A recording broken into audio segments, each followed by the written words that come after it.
New hospital. This is Go Island.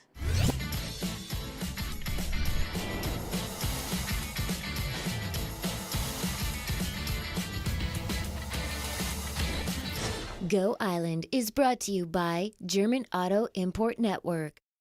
You're watching Go Island. I'm Mary Ruth Harris. Today we are on location in the Comox Valley at the new hospital site. This is so exciting. It's actually happening. Now, we have on the show later today Mr. Tom Sparrow, who is the Chief Project Officer for the build, not only of Comox, but also of Campbell River. And he's going to explain what all these trees are for, because a few weeks ago, they weren't here. They are now. The sidewalk wasn't here. It is now. It's going to be a lot of fun finding out how it's coming along, and it's quick. You won't believe how quick this is going to happen. And in today's show, we're doing a little tour. We're going to be in the Comox Valley, Campbell River, and Powell River, and back to the Comox Valley again. Now, let's start here in the valley. No, we're not. Yes, we are. We're here in the Comox Valley. Check this out.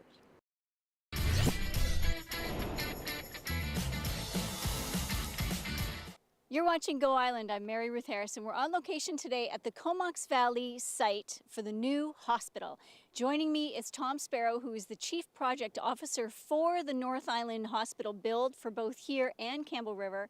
How does this site differ from Campbell River? They are actually different sites, there's no question about it. One, the Comox Valley Hospital is a much larger facility, which obviously means it's going to require a bigger, what we call, footprint than the one up in Campbell River. We're talking about a difference of $334 million for this facility versus the $266 million for the one up in Campbell River. As far as the bed count is concerned, we're looking at 153 beds here and 95 up in Campbell River. So if you look behind us, you'll see actually that we've already done a significant amount of work clearing the site over the last 3 to 4 months. And this is a flat site, whereas the one up in Campbell River actually is more on a bit of a hillside. And so we have to look at those types of designs and incorporate the topography or the land type when we are looking at designing and building the facilities. Okay. Now, I notice here you've already got all these trees planted and grass growing and a sidewalk put in and this little, what is this? You don't even have a site plan yet, and yet you've got trees growing. We're pretty well prepared, aren't we? And that was really the main intention behind that.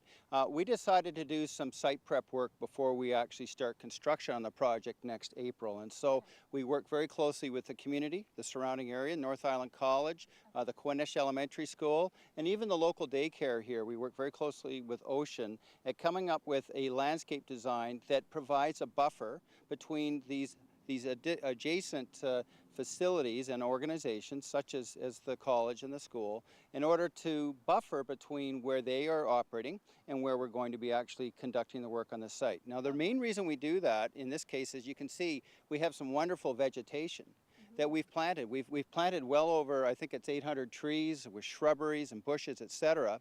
And we will have almost 4 years for this vegetation to take root and to grow before we actually complete the project. And normally when we build these types of structures, we don't usually do this kind of landscaping until after the project's over, which means it's a bit unsightly for a few years before it takes root.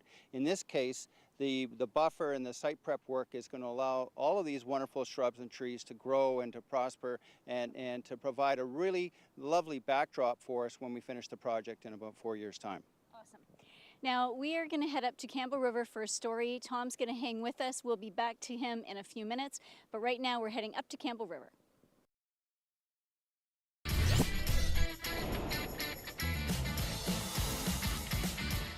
I'm Mary Ruth Harris, and you're watching Go Island on Shaw TV's Channel 4. We're on location today in the Comox Valley at the new hospital site. And joining me is Tom Sparrow, the Chief Project Officer for both builds here in the Comox Valley and Campbell River. Now, Tom, this site is different because it's bigger, and this site is flat and the other one's hilly. Now, when do you start, or when will we start to see a three-dimensional mock-up of what's going to be built here? So we are in the process right now of finalizing and finishing off the request for proposal, which means we've got 3 large consortiums that are busy working on their designs and their proposals. They'll each spend between $5 and $7 million to complete their proposals, and by October of this year they will submit what we refer to as their technical proposals. And as long as they meet compliance and identify for us all of the key functional requirements of the design, then we will actually invite them to submit their financial proposals in November with the intent of identifying preferred proponent in January and looking at financial close, groundbreaking ceremony sometime in March or early April. And then we will actually start the actual design and construction of the facility probably in early to mid-April of this next year. Okay. Who gets to dictate what the architecture looks like? You have some wonderful architecture over here at North Island College. Is it going to resemble that in any way so that, you know, there's a bit of a theme on this corner of land? We take the local community, the local design, the culture, the philosophy of the community, and we invite the various proponents that are bidding for this work to actually come and visit the site, talk to the local interest groups, see the local designs, and try and incorporate those ideas into their designs.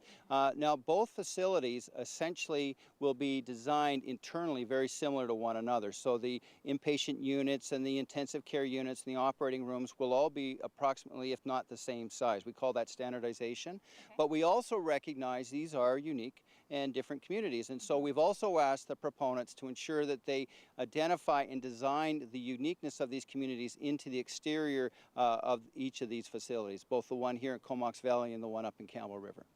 How big of an influence are the First Nations communities in either community? It's a huge component. In fact, we just finished a 3-hour meeting this morning with one of the proponents going through the significance, the importance, recognizing and respecting the culture and the values of the First Nation communities. We're working very closely with the Comox First Nation here in the Comox Courtenay area, and then up in Campbell River, we're working very closely with the Weewakaikai and the Weewakaikum, identifying and discussing with them some of the ideologies and designs that we would like to see incorporate in the facility. It's not just design, though. We also take in consideration functionality and the operational requirements of supporting the First Nations. In addition to that, we have an Aboriginal working group that we've put together, say, over the last 4 months. And this is actually an excellent representation of Aboriginal, First Nations, Métis groups from right across the North Vancouver Island and the Mount Waddington catchment basin on the mainland. And we have about 20 representatives that are on this Aboriginal working group that will be part of the design through the entire process. Excellent. All right. So shovel in the ground possibly next April. What about Campbell River? Same thing. Yeah, it'll be interesting to see what the proponents recommend because they are 2 large facilities. I think you're going to find they're probably going to stage them where they'll probably start excavation in one area before the other, and they will probably stage each of the design development areas of the project over the life of the project. Again, at the end of the project, when we've finished off the project, I think you'll find that one hospital will probably be completed maybe a month in advance of the other from a project perspective. And the reason I say that is we've already also incorporated an additional 6 months into the project. So once the construction has been completed, we will still take 6 months before we will actually physically move into both of the facilities. Okay. And is it going to be the same company that builds both hospitals? Absolutely, yes. Okay. We will be awarding the work to one proponent, one consortium that is made up of the various groups that we've identified and actually through the request for qualification had pre-qualified these consortiums back in October of this last year. Okay, excellent. Thank you so much for your time. I know you got a lot on your plate, so we really appreciate you taking the time to meet with us today. You're welcome. There you have it, all of the recent information about the hospital build here in the Comox Valley. It's very exciting. I'm actually really looking forward to seeing how this evolves. Now, we are heading over to Powell River.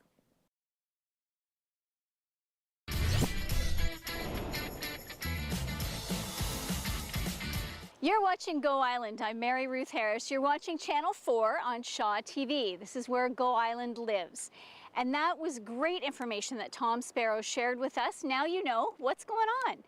Now, this past weekend was absolutely fabulous here in the valley. We had the Philbrook Festival, we had nautical days, and it was just amazing. Coming up on the 11th, the 10th and 11th, if you are a cyclist, you can cycle on the farm tour. We're going to have more information on that later in the week on Friday. And also in 2 weeks, there is the Kidney Walk happening at Sims Park. You can go online, you can register to walk, you can sponsor a walker, or you can volunteer. We desperately need volunteers, so sign on up. Well, we need walkers too, so sign up for that. And we also need sponsors, so sign up for that. Now, we are going to stay here in the Comox Valley for a fabulous little story. Check this out.